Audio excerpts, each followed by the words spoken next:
বিপক্ষে জিততে এবার দারুণ এক কৌশল বানিয়েছে বাংলাদেশ ক্রিকেট দল। টাইগারদের এই কৌশলে এখন দ্বিধায় পড়েছে সফরকারী ক্রিকেটাররা।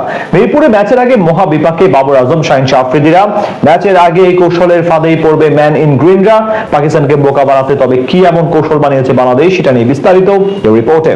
আধুনিক ক্রিকেটে 22 গজের লড়াইয়ের পাশাপাশি মাঠের বাইরেও মেধা দিয়ে প্রতিপক্ষকে ঘায়েল করতে হয়। বিশেষ করে লাল বলের ফরম্যাটের টেস্ট ক্রিকেটে সেটা দেখা যায় সবচেয়ে বেশি। এবার তেমনটাই করতে যাচ্ছে বাংলাদেশ ক্রিকেট দল। পাকিস্তানের বিপক্ষে প্রথম ম্যাচে মাঠে নামার আগে দারুণ এক ফাঁদ পেতেছে টাইগার টিম ম্যানেজমেন্ট, যা দিয়ে বোকা বানাতে পারলেই এই ম্যাচে অর্ধেক এগিয়ে যেতে পারবে লাল সবুজ প্রতিনিধিরা। টেস্ট ম্যাচে সাধারণত স্বাগতিক দেশগুলোকে প্রায় দেখা যায় নিজেদের হোম ভেন্যুর অ্যাডভান্টেজ নিতে, যার ব্যতিক্রম করে না বাংলাদেশ ক্রিকেট দলও। পছন্দ মতো উইকেট বানিয়ে বাড়তি সুবিধা আদায় করে প্রতিবার। তার উপর মিরপুরের উইকেট নিয়ে থাকে কিছুটা বেশি আলোচনা। অনেক বাঘা বাঘা ব্যাটসম্যানরা এখানে খেলে পিচের আচরণ নিয়ে কথা বলেছেন। মিরপুরের উইকেট কখন কি ধরনের রূপ ধারণ করে সেটা শনাক্ত করা বেশ মুশকিল। তাই বাংলাদেশের বিপক্ষে খেলতে আসার আগে পেস এবং স্পিন দুই বিভাগে প্রস্তুতি সেরে এসেছে পাকিস্তান ক্রিকেট দল। তবুও তাদের বিপাকে বা দ্বিধায় ফেলতে নতুন চাল চেলেছে টিম টাইগার্স। এই ম্যাচে হোম অফ ক্রিকেট গ্রাউন্ডে এই বিষয়টি সবচেয়ে বেশি প্রতিপক্ষ হতে পারে বাবর আজমদের জন্য।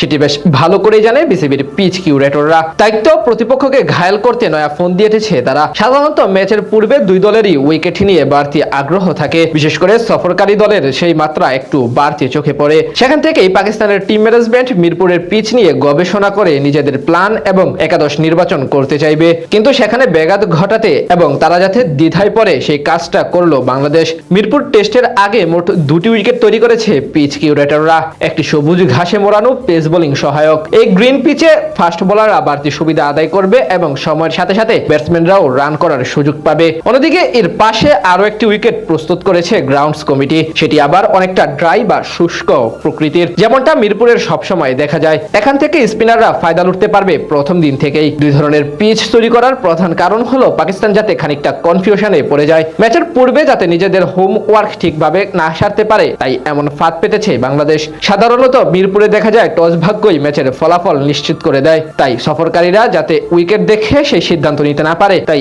এমন 2টি উইকেট বানিয়ে রেখেছে বাংলাদেশ দল। এদিক থেকে অবশ্য টাইগার টিম ম্যানেজমেন্ট আগেই জানতে পারবে বৃহস্পতিবার কোন পিচে খেলা হবে এবং সেই অনুযায়ী নিজেদের বোলিং আক্রমণ সাজাবে। এই সিরিজে টাইগার স্কোয়াডে মোট 3 জন স্পিনার আছেন, পাশাপাশি 4 জন পেসার আছেন। দুদিক থেকে বাংলাদেশ দল এখন ভারসাম্যপূর্ণ।